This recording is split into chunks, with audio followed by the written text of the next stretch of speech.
Hey, this is part 1 of an overview of Sonic Dreams Collection, including as many secrets as I could find from the internet and my own exploration. There was a lot of interesting information both inside and outside the game that may or may not make the cut for various reasons, and all that will be included in a bonus video somewhere down the line. First things first, let's cover some background info. Sonic Dreams Collection is a collaboration between Cyborg Dino, who also goes by Archie Prakash, and Arcane Kids, who are the indie joke game developers behind a number of games you might have heard about before, like Bubsy Visits the James Turrell retrospective, and Crap, No One Loves Me. The game was initially distributed through the Arcane Kids newsletter, with the header Hedgehog Exposed, relaying the fictional context behind these games. Hey, it's me, Joe, Arcane Kids manager. Pay attention to me, lol. Sometimes, when everyone sucks, and I don't know what to do, I look up to the big blue guy in the sky. Sonic. My boyfriend. This time, he looked back and blessed us idiots with 4 long-lost Dreamcast Sonic games. Because you're part of the Arcane Kids Club, you get first access to what we call the Sonic Dreams Collection. Download now on Hedgehog Exposed. The password is Grandpa. These are hot files, so please make copies. In the event that corporate fat cats try to bury the truth once again, please. Spread the dream. We will announce the game properly sometime later this week. Joe, Arcane Kids Manager, LA Branch. Made to look like an amateur internet publication, Hedgehog Exposed further elucidates what they meant by 4 long-lost Dreamcast Sonic games. In 2013, hacker supergroup Arcane Kids acquired a Sega Dreamcast developer kit from eBay.com. Deep in the filescape, they unearthed a note from the director of MJ Studio, a message in a bottle detailing the work of Sega's top-secret studio, which was re-envisioning the future of video gaming. The Arcane Kids salvaged 4 playable prototypes, some concept art, and countless top-secret Sega files. Sega squandered MJ Studio's gift to the world, and dissed Sonic fans globally by burying these games. Arcane Kids spokesperson Joe says, "It's time to set them free." Arcane Kids has granted Hedgehog Exposed exclusive rights to what they call the Sonic Dreams Collection. Probably not especially important, but I imagine the name MJ Studio is meant to be a reference to the late Michael Jackson, given his connection to the Sonic franchise, or at least Sonic 3. And Sonic Dreams Collection is likely a homage to Sonic Gems Collection and Sonic Mega Collection. With the background out of the way, let's get into the game itself. The game proper starts with a red boot-up sequence and the Arcane Kids logo. I had to turn the volume way down for this sequence, and pretty much the rest of the game. It's really, really loud. From here, we have a choice of 4 games: Make My Sonic, Eggman Origin, Sonic Movie Maker, and My Roommate Sonic. The first game on the list is Make My Sonic from 1996, so let's start there. Let's dress up. Make My Sonic was MJ Studios' first prototype with Sega, a Sonic OC original character creator. MJ Studio was committed to fan self-expression. They believed that Sonic was versatile enough for every genre, even sci-fi. Originally, Make My Sonic was meant to create and upload avatars for use with every Dreamcast through SegaNet. Sadly, no future games supported this level of creativity. For some reason, the start button is labeled as Let Go. Let go of what? I don't know. They probably just meant it in the cut loose sense. But what I do know is that, as this is from 1996, this would have been the first occurrence of a 3D Sonic model viewable in real time, rather than as a sprite or pre-rendered animation, even before Sonic Jam or Christmas Nights into Dreams. I mean, I guess it's likely this game would have come out after Christmas Nights, being a prototype and all, but it's an interesting thought nonetheless. Either way, we have the option to alter this Sonic model's head, legs, arms, and body color, although it's all at random. As you can guess, this results in a hilariously disproportionate character. Even the name is random, so you're often given stuff like Adoptable Ruji Fumiko Potter the Hedgehog, or Prego Metal Bubba the Princess Hedgehog. I tried my best to make something funny, but I actually found myself quite liking Romaine by the end of it. Give him a little pet. I then tried to upload him to SegaNet and had my headphones blasted by this error message, and that was about the time I decided to leave. Although, that no adapter connected error does seem pretty important, so we'll have to keep that in mind for later. The second game on the list is Eggman Origin from 1997. I guess maybe a prequel game? Almost nothing is known about Eggman Origin. There is no surviving documentation. From digging through the code, we can tell it was an MMORPG, but few have ever seen past the title screen. Version 0.1 opened the SegaNet ports.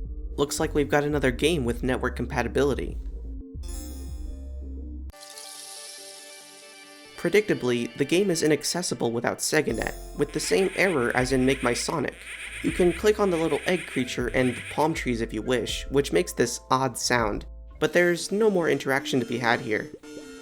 So, not a whole lot of game to go around so far, but that all changes with the third game, Sonic Movie Maker from 1998. Sonic Movie Maker was many years ahead of its time, technically speaking. MJ Studio envisioned a movie-making program for players to explore and share their desires with the rest of the world. Internal notes suggest that Sega executives pulled the plug after learning about some of Sonic Movie Maker's darker subplots. If you haven't experienced this game before, I can tell you that this is a severe understatement, and I will also pretend that suffices as a warning for what's to come. Starting up the game, we're met with a logo for something called Sonic Dream Team? Must be a subset of MJ Studio.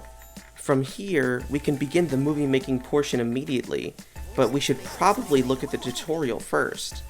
It's partially in Spanish for some reason. I guess only the Spanish localization was on that Dreamcast, or something. Even though everything else is in English. Not a whole lot to talk about, it's just basic gameplay information, like Sonic and his pals love touching different props, experiment to find out.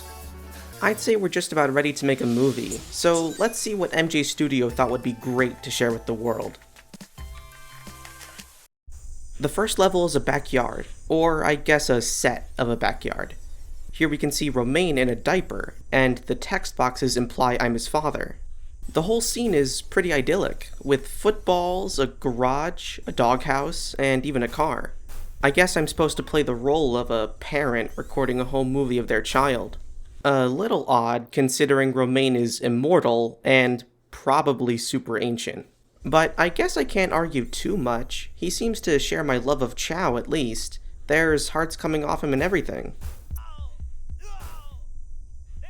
I don't know if it's the game, or if I have some kind of inexplicable attachment, but I do kind of feel like a dad recording this backyard scene. You know, too bad then that I ended this film by smashing Romain with a car. Don't worry though, he's immortal, and has canonically tanked a blast from the Eclipse cannon, and he can reach Mach 5 in just a couple seconds, so he could have dodged it. All this to say, I'm innocent. The map after the backyard is a prom, so I guess Romain is in high school now. Wait, he's dating Rouge? I don't know Sonic character ages off the top of my head, but Rouge can't possibly be younger than like 25. You know what? It's fine. Romain is immortal. He's just in high school as a cover. He doesn't even understand Earth customs. Whatever, that works. Moving on.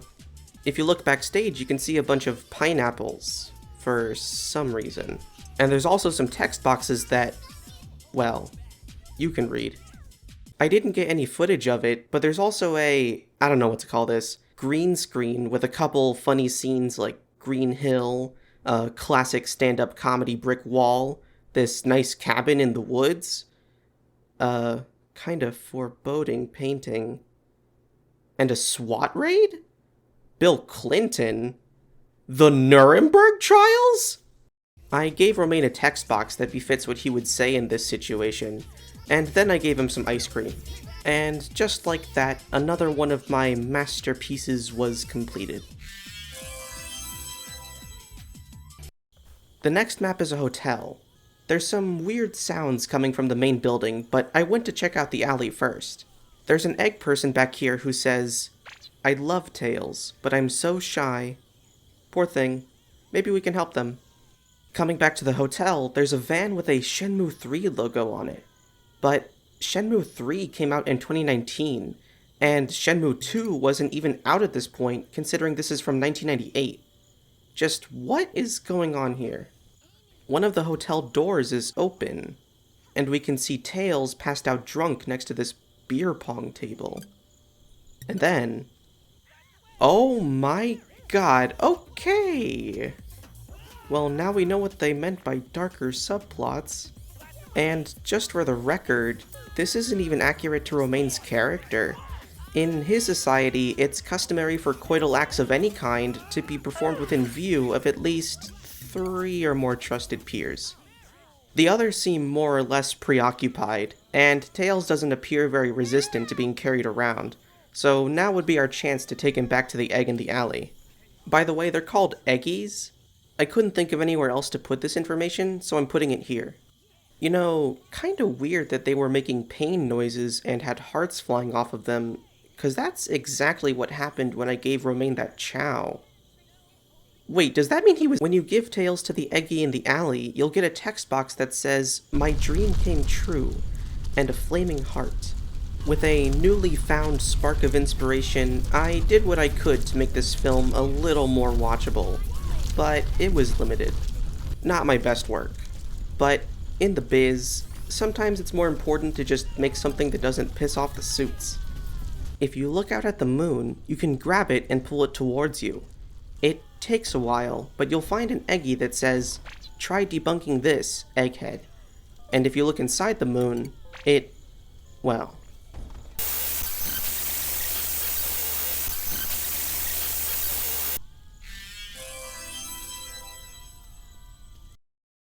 So, the last scene was pretty weird, but now we're starting to venture into something really freakish. This is what they meant by darker subplots. In this scene, we're on a suspended metal platform in... somewhere. Sonic lies on a table nearby. Our goal is to feed Sonic until his entire stomach distends and eventually becomes larger than the rest of his body. Sonic isn't strapped to the table, and the text boxes don't imply that much distress, so presumably Sonic is doing this voluntarily? When Sonic's stomach is sufficiently enlarged, Tails will be lowered by chain next to him. He's in a cake, and oddly celebratory music is playing. To the unfamiliar, this next step might seem utterly nonsensical. To those cursed with knowledge, it will make all the sense in the world. We can feed Tails to Sonic, thus completing the fantasy that has haunted more minds than we will ever know. There's also some egg people here, which I couldn't reach. I tried to see if they would react to food or Tails, but no dice.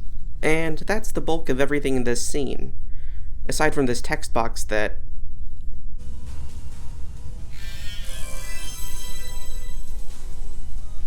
This screen comes up every time you finish a movie, but I only just started noting it here. You can click on all the characters, they'll make a sound, but that's it. The comments they make aren't even relevant. Who would watch a movie like this? In this scene, Sonic is in a hospital, stomach still horribly bloated, presumably from the last scene's events.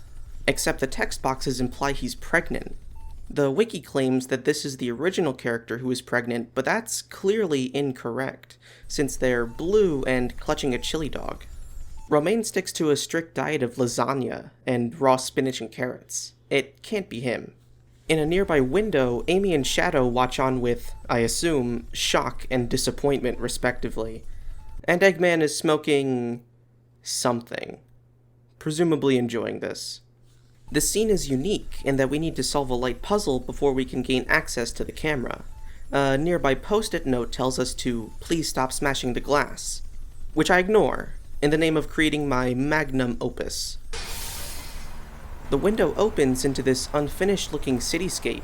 There's some Chow admiring the view, some Eggies on the rooftops, and this one egg, for some reason accompanied by some rhino spikes from Sonic Adventure 2, whose house burned down.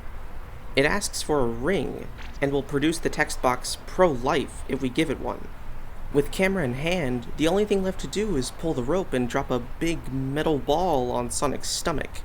causing a ring to be ejected from, well, where else would it be ejected from? Yeah, that's how we got the ring to give to the Eggy. Further treatment results in a Chow, a Chaos Emerald, and a text box that says, "Let me out of here," which leads into the final reward, Tails himself. With the film complete, we're free to walk out of this mess into another patient's room. Patient, Rouge the Bat, blood type, Nightcore? The hallway then transforms into this dripping, moist flesh, and breathing can be heard?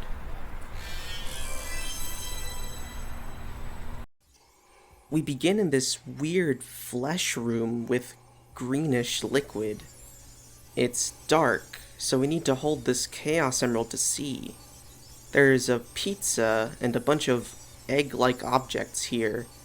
Even an Eggy, who doesn't speak. A burger blocks one path, so we gotta go down this other one. That is, until... The last scenes were pretty freakish, but this is outright grotesque. It doesn't look like it, but you can navigate to Big's side, where you can see how unnaturally contorted he is to fit into this pocket. He'll ask, "Can you scratch my back?" And if you put the Chaos Emerald on him, he'll say, "Feels great, kid," and let out this creepy laugh. And that's all there is to him. No matter what, he'll just stay there. Who would want to make a movie of this? The whole lead up to this moment is like something from Amnesia. What with the dark corridor, small light source, hearing something from the darkness, and the payoff of Big's horrifying form. His eyes bulge uncannily, he's all moist, and his breathing is downright nightmarish. We've encountered a lot so far, but I'm not joking when I say this is probably one of the most disturbing things I've seen in a game. This would be more at home in Bloodborne than some Sonic game. Luckily, now we've got the camera, which triggers the burger to move out of the blocked passage. With that, we can escape into a crib? Oh my, okay, oh wow. So that's where we were. As you can see, the second part of this film takes place in a crib. Here we can see Tails and Blaze just kinda rolling around. Romaine is here too, towering above and looking down at us. Looks like the tables have turned, huh? There's not much more interaction to be had here, other than a couple text boxes appropriate for the situation. Like this one that says, "We want nothing more than to return to the womb." If you weren't keeping count, this is the final film. I think we've seen enough anyway. Let's just go.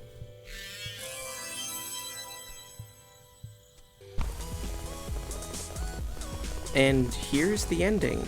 A celebration under the moonlight, with fireworks and a banner that says, "Congratulations, it takes a village."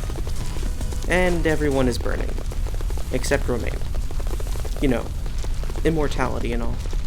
I'm really racking my brain for an explanation of what's going on and why this is happening, but truthfully, I've got nothing. If you try to sign the guest book, it just takes you to a dead page. Considering this is 10 years old at this point, that makes sense. If you're wondering what it looks like, here's Vinny from 10 years ago signing the guest book. It's not a whole lot to look at. Other than that, Sonic Movie Maker is finished. But we're not done quite yet. If you can recall, there is one more game on the list. My Roommate Sonic, the very last game MJ Studio ever worked on. My Roommate Sonic is an autobiographical game which explores a human-hedgehog relationship set in a modern apartment complex. My Roommate Sonic was a flawless first step into virtual reality. The Sega VR headset was never released, so this game too was buried.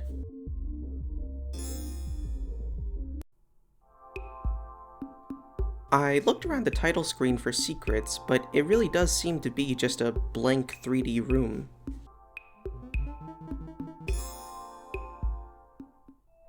We begin in this normal-looking apartment, just watching some TV with, well, our roommate Sonic, when suddenly we get a text.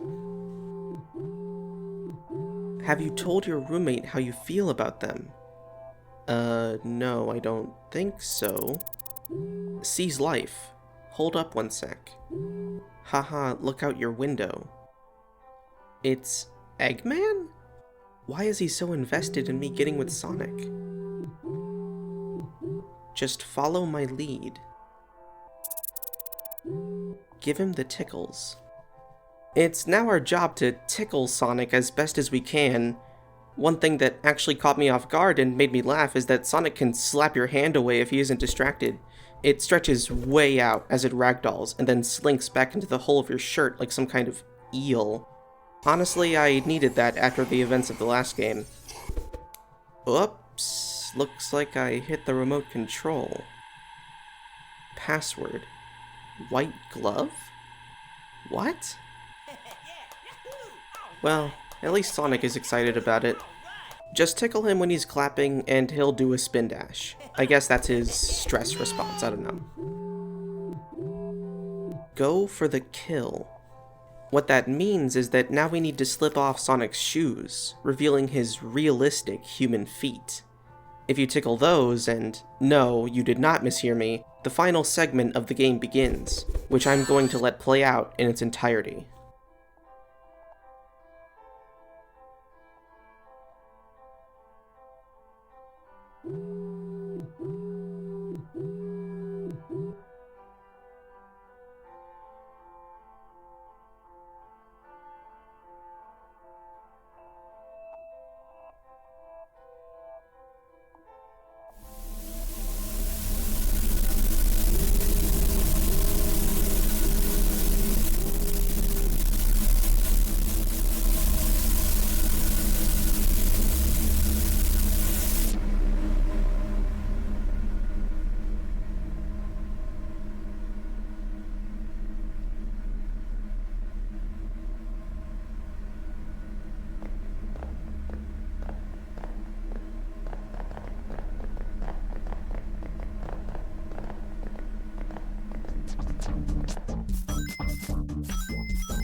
Up to this point, I've only alluded to the elephant in the room, but I think now would be a good time to address it.